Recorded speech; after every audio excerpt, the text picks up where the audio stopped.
E aí, pessoal, como é que vocês estão? Eu sou Ivana Gibara do Tuting Podcast. Estou hoje aqui com você para continuar a leitura do livro O Vinho Novo é Melhor, de Robert Thom. Espero que você acompanhe até o fim e seja abençoado. Vamos começar? Capítulo 3. Um beberrão na Terra Santa. De alguma forma conseguimos conservar nosso lar até que, em 1940, rebentou a guerra. Por esse tempo, Lionel já era nascido e Joyce estava esperando nosso terceiro filho. Como conseguimos sobreviver durante os anos que precederam a guerra, jamais compreenderei. A minha conta do bar era maior que a do armazém, mas nunca passamos fome. Alguns dos amigos de Joyce, sabendo do meu problema com a bebida, ajudavam com alimentos e roupas, de modo a podermos ir vivendo. Logo que tomei conhecimento da guerra, resolvi alistar-me no exército. Vi que não podia sustentar meu vício e minha família ao mesmo tempo. Eu já andava doente por causa das contas e encargos da vida de família e esta saída parecia excelente válvula de escape. Quando contei a Joyce a minha decisão, pareceu-me notar um leve tom de alívio em sua voz. Provavelmente ela se sentia contente por libertar-se de mim. 2 meses depois que me alistei no exército sul-africano, nosso terceiro filho nasceu. Joyce deu-lhe o nome de Roy. Fui à casa visitá-la. Mas como estive bêbado a maior parte do tempo da licença, a visita pouco significou para qualquer de nós. Depois do treinamento básico, nossa unidade foi enviada para o norte, para os desertos do Egito. Alguns companheiros estavam muito preocupados com o risco de serem mortos. Minha preocupação, no entanto, era quanto à possibilidade de conseguir bastante bebida em pleno deserto. Minhas preocupações não eram infundadas. Logo no primeiro contato com o deserto, verificamos que não havia nenhuma espécie de facilidade. Nenhum arranchamento, nenhum alojamento para oficiais, nenhum lugar onde comprar bebidas. Éramos 16 mil em nossa unidade e nossa missão era estabelecer um acampamento em El Cantara. Quando tomaram conhecimento da situação, muitos começaram a queixar-se por não haver bebidas. De repente um deles disse: "Só existe um homem que pode achar bebida para nós." "Tom!" gritaram todos. "Certo, Tom é o nosso homem." Assim naquela noite me empurraram para o deserto. "Você vai achar bebida, não vai, Tommy?" "Vou fazer o demo do possível", respondi. Por um momento, ali fiquei tentando imaginar o que fazer. Subitamente, eu disse aos outros: "Vem aquela luz ao longe? Vamos até lá." Quando chegamos, verificamos que a luz provinha de um posto avançado canadense. Comecei a farejar por ali enquanto os outros homens entretinham os oficiais com conversas. Não demorei muito a descobrir caixas e caixas de cerveja canadense escondida numa cova debaixo da cama do oficial. "Ei, rapazes!" gritei. "Vejam o que achei! Cerveja!" "Oba!" gritaram eles e se atropelaram em busca do tesouro que eu havia encontrado. Empurramos a cama para um lado e começamos a servir-nos, enquanto os canadenses olhavam, sem nada poder fazer, vendo-nos sorver sua cerveja. "O que foi que eu disse?" falou um dos rapazes. "Se alguém é capaz de achar bebida, esse alguém é Tommy. Ele tem faro para isso." E era verdade. Parece que é um demônio que me guia, porque eu sou capaz de achar bebida em qualquer lugar. De vez em quando eu escrevia para Joyce, mas sem muito calor. Eu sabia que ela se sentia melhor sem a minha presença por perto, o pensamento que me feria, mas era assim que as coisas estavam. Eu havia determinado ao pagador-chefe do exército que enviasse a ela a metade do meu saldo. Bem que eu sabia que ela precisava de mais do que isso, mas eu também tinha minhas despesas. Por isso, ela teria de contentar-se com o que eu podia mandar-lhe. Uma noite depois de nos termos recolhido todas as nossas tendas, estava eu ali deitado pensando na droga em que eu havia transformado a minha vida. Quando afinal peguei no sono, vi uma procissão de pessoas desfilando diante de mim no meu sonho. A irmã Emily Dunn era a primeira, sacudindo seu dedo em minha direção e dizendo: "Que vergonha! Você não sabe o que a Bíblia diz? E sabei que o vosso pecado vos há de achar?" Vi então o belo rosto da minha mãe dizendo: "Bob, você sabe que o seu pai e eu sempre quisemos um ministro na família." Surgiu também um jovem seminarista dizendo: "Deus realmente ama você." Vi por fim o rosto lacrimoso de Joyce dizendo: "Bob, o que tem a dizer a respeito daquela promessa que você me fez?" Acordei suando frio e com o coração batendo forte. "Deus", falei no escuro, "não sei o que está acontecendo comigo. Acho que você e eu nada temos mais em comum." Virei-me e tentei pegar no sono de novo, mas eu não conseguia expulsar aqueles pensamentos malucos da minha cabeça. Então me levantei e encontrei uma garrafa de cerveja que eu tinha escondido e com o conteúdo me consolei até voltar a dormir. Na manhã seguinte notei o cabo Williams lendo o seu Novo Testamento. Ele era um camarada que realmente me aborrecia. Toda manhã eu via ali sentado, no seu beliche, lendo a Bíblia. Olhem só para aquele doce metodistazinho, gritei bem alto para que todo mundo ouvisse. Ele está fazendo uma escolinha dominical particular. Todos os outros apoiaram, fazendo algazarra, dando risadas e batendo os pés. Mas Williams continuava sua leitura. Ele já estava acostumado com minha impiedosa gozação. Intimamente eu admirava sua alegria tranquila e seu sorriso sereno, o que me levava a desejar saber qual o segredo que o fazia assim. Poucas semanas depois obtive uma licença de 10 dias. Resolvi conseguir uma carona para ir à Terra Santa e visitar rapidamente os pontos mais importantes. Imaginem, um beberrão como eu indo à Terra Santa. Era uma ideia maluca, pensei, mas não seriam mais de 10 ou 12 horas de viagem e eu estava interessado em ver alguns dos lugares que havíamos estudado no orfanato. Consegui um companheiro chamado George Bancroft para viajar comigo. George era católico romano e achei que estaria interessado em ver as paisagens santas também. Não era difícil para os soldados conseguirem carona. Não demorou muito e um camarada polonês parou e nos pegou. George saltou para o banco traseiro enquanto eu me assentava ao lado do motorista. Nós vamos a Jerusalém, disse eu ao motorista. É para lá que você vai? Ótimo, certo? Disse ele abrindo-se num largo sorriso. Muito bem, meu nome é Tom e esse aqui é meu parceiro Bancroft, disse eu tentando começar um bate-papo. Ótimo, certo? Replicou ele. Conseguimos uma licença de 10 dias e assim Bancroft e eu achamos que seria uma forma excelente de usarmos essas curtas férias, dando uma vista de olhos nos lugares santos em Jerusalém. Planejamos ir a Belém e dar uma volta pelos arredores. Deve ser uma viagem linda, não acha? Ótimo, certo? Respondeu ele, acompanhando as palavras com inclinação na cabeça, concordando. Bancroft e eu explodimos em gargalhadas. O motorista olhou para nós e achou que deveria ter dito uma boa piada e também caiu na risada. Levamos 10 horas de viagem contínua para alcançar Jerusalém. Desistindo de entabular conversa com um polonês que não sabia dizer em inglês senão ótimo, certo? Fumamos um cigarro atrás do outro. Quando Bancroft e eu apeamos, agradecemos ao nosso amigo sua gentileza. Ótimo, certo? Respondeu ele sacudindo a mão e pisando no acelerador, afastando-se. Bancroft, falei, se você alguma vez mencionar as palavras ótimo, certo, ficaremos de relações cortadas. Pegamos nossas sacolas e saímos à procura de um lugar onde pudéssemos tomar um gole. Por fim, localizamos o Bar Viena, entramos e tomamos nossa dose de vodka. Podíamos beber muitas mais, mas eu não queria embebedar-me na Cidade Santa, por isso fiquei numa única dose. Lá pelo meio-dia fomos ao Jardim do Getsêmani, o lugar onde Jesus tantas vezes orou. Poucos turistas estavam ali naquele dia, embora fosse um dia perfeito para a visita. Jamais esquecerei a estranha sensação que se apossou de mim à medida que eu caminhava por entre as sombras do jardim. Vou entrar na igreja, disse Bancroft. Quer vir comigo? Não, obrigada, respondi. Acho que fico aqui por fora mesmo. Bancroft entrou na igreja franciscana e eu fiquei sozinho. Resolvi caminhar pelas veredas que circundavam as vetustas oliveiras. Algumas vezes parava e fitava aquelas estranhas e velhas árvores. Os troncos eram grossos e retorcidos como soldados vigorosos envelhecidos que se tivessem recusado a morrer. Por mais velhas que fossem, ainda sustentavam impressionante quantidade de galhos que ensombravam os caminhos. O sol dourado se filtrava por entre as folhagens verde acinzentada. Não se ouvia som algum, a não ser o leve roçagar das folhas. Enquanto permanecia na quietude daquele lugar, senti a presença de um homem junto a mim. Por um momento me senti atemorizado, queria olhar para ele, mas tinha medo de que ele desaparecesse de minha vista. Mas eu sabia quem era. Era a mesma presença divina que eu sentira fazia anos no orfanato. O poder que dele se irradiava era por demais familiar. Ele não disse uma só palavra, mas eu estava profundamente consciente de sua presença. Meu corpo inteiro estava tremendo e meus olhos estavam cheios de lágrimas. Quando Bancroft saiu da igreja, eu me senti um tanto embaraçado por causa dos meus olhos molhados e desejei que ele não notasse. Felizmente, não notou.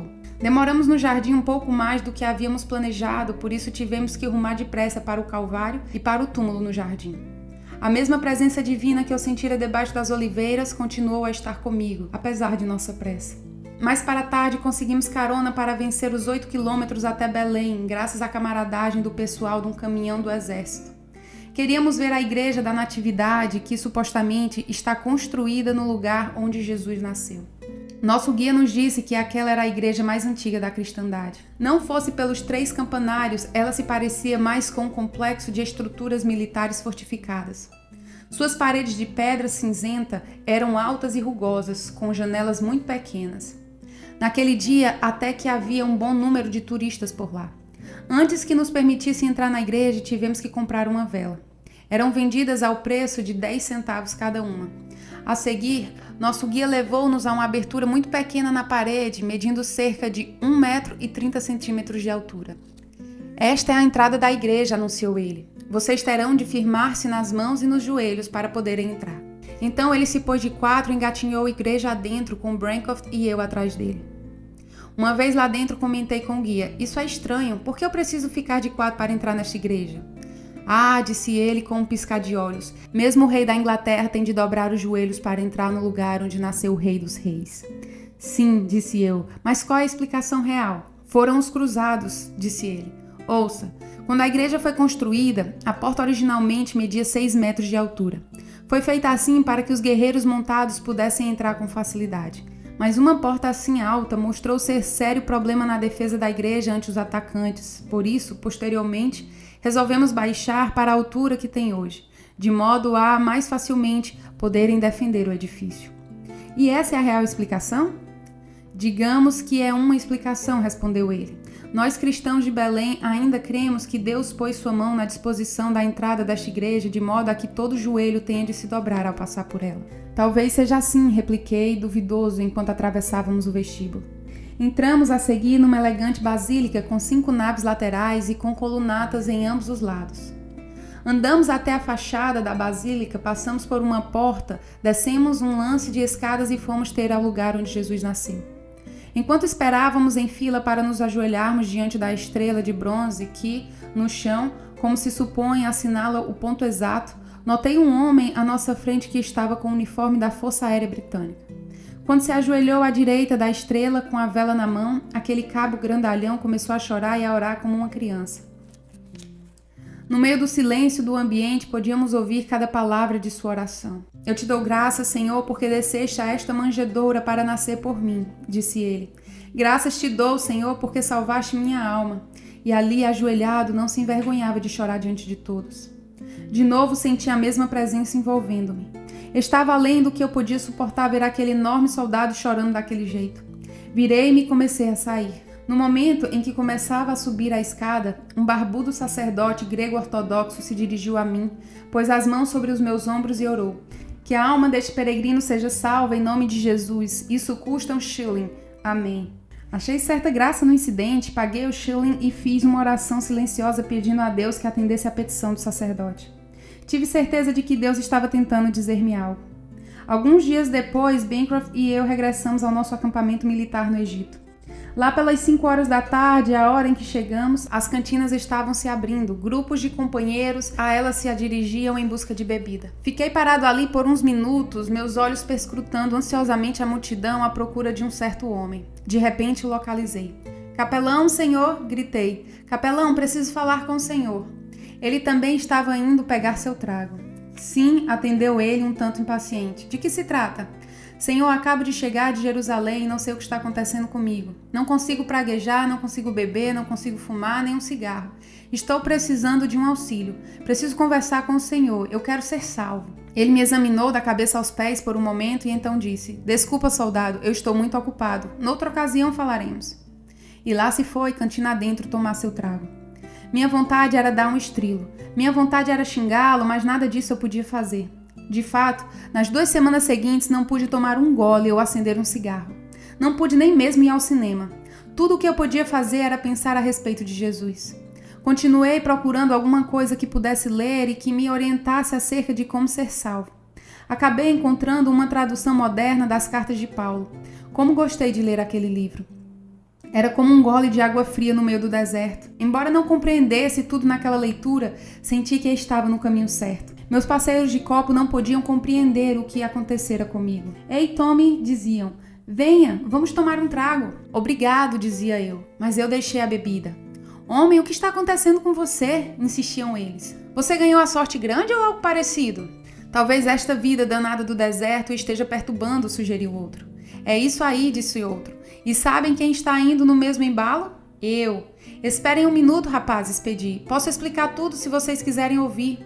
Muito bem, pessoal, convocou um deles. Todos juntos aqui, vamos ouvir um homem doido explicar por que está maluco. Vocês vão ficar quietos? Perguntei já impaciente. Está bem, homem, está bem, somos todos ouvidos. Tudo começou quando Bancroft e eu fizemos aquela viagem à Terra Santa. Oba, aí vem, rapazes, interrompeu um deles. Que disse eu a vocês? E começou a cantar em falsete o hino Rude Cruz, com voz alta e esganiçada. Cale a boca, sim? Ralhou um dos outros. Sim, disseram os outros em coro. Isso nós vamos ouvir. Quando acabei minha história, todos riram e gritaram e me socaram nas costas. Amém, irmão, berrou um. Você voltou à religião dos velhos tempos. Louvai ao Senhor e passa a cerveja. Ei, doçura, que tal um uísque com soda? Aleluia, este homem está salvo. Urra!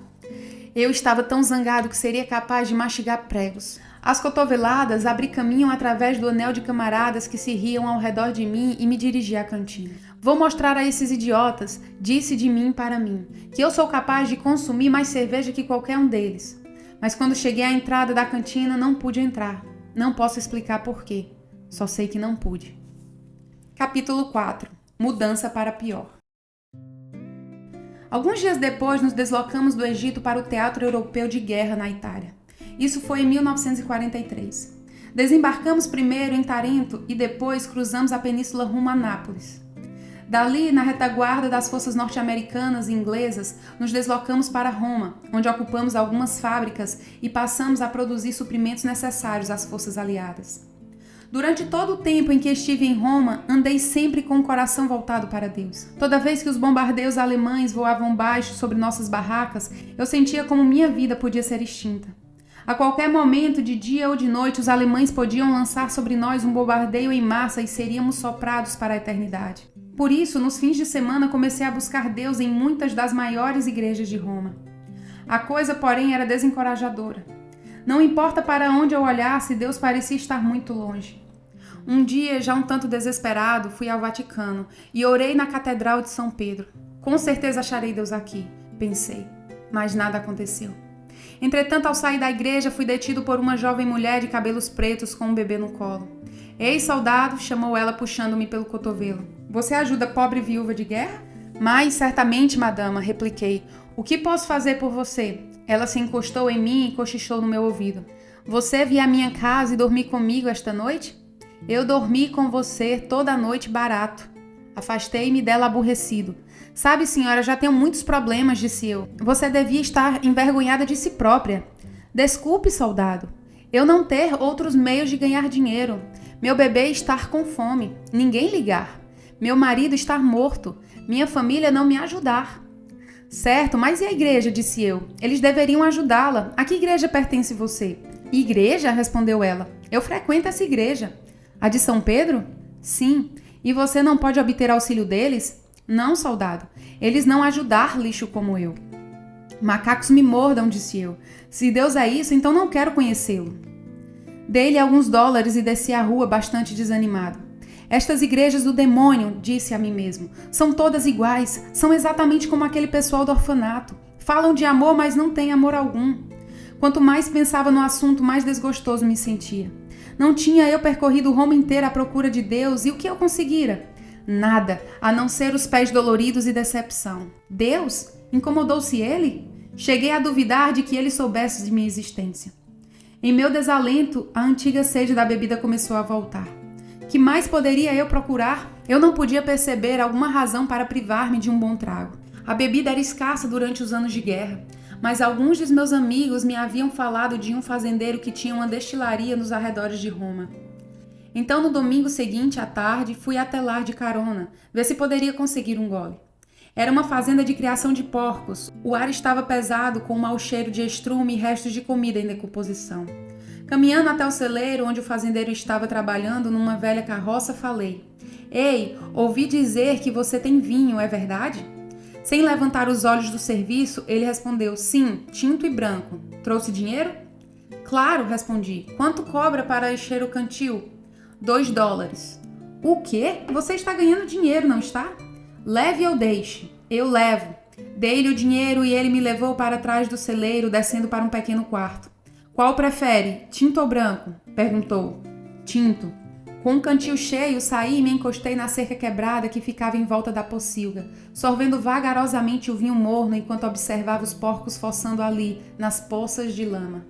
Um dos porcos veio até a cerca e enfiou o focinho úmido e gotejante através da cerca e me cheirou. Fora daqui, seu porco estúpido! Berrei com um pontapé na cerca. Tendo esvaziado o cantil, mandei encher de novo, agora com vinho branco, para a estrada, e de carona voltei a Roma mais bêbado do que eu jamais estivera fazia muito tempo. Enquanto permanecia em Roma, eu ia todos os domingos à fazenda. Finalmente, em 1945, a guerra terminou. Dentro de 6 dias, fui informado de que, por causa de minha excelente atuação durante a guerra, o exército tinha um magnífico emprego esperando por mim na África do Sul. Por isso, voei da Itália com um passe VIP, Very Important Person, pessoa muito importante. Foi bom voltar a Cape Town. Deram-me 30 dias de dispensa antes de assumir meu novo posto, por isso tive algum tempo para passar com Joyce e as crianças. Embora percebesse que não podia viver sem a bebida, cheguei a alimentar a esperança de que talvez as coisas pudessem ser melhores entre mim e Joyce, depois de 6 anos no serviço militar. E eram. Eu não podia compreendê-lo a princípio. Joyce parecia despreocupada e feliz. As velhas tensões haviam desaparecido. Ela nem mesmo pareceu importar-se quando naquela primeira sexta-feira à noite saí de casa e me embriaguei. Mas o mistério de repente se desvendou, na noite em que eu a peguei na cozinha com uma garrafa de cerveja na mão.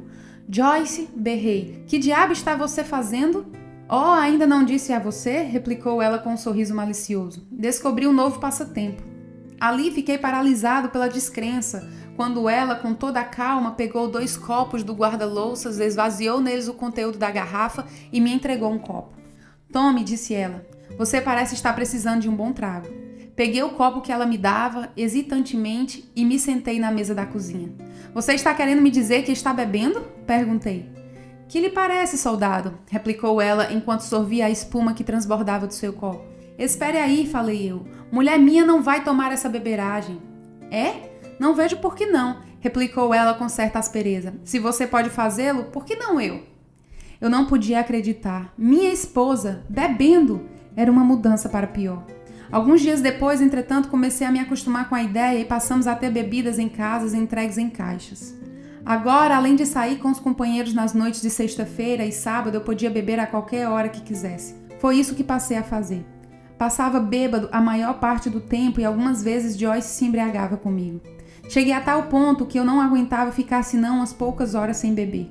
Eu precisava de um trago como a primeira coisa logo de manhã.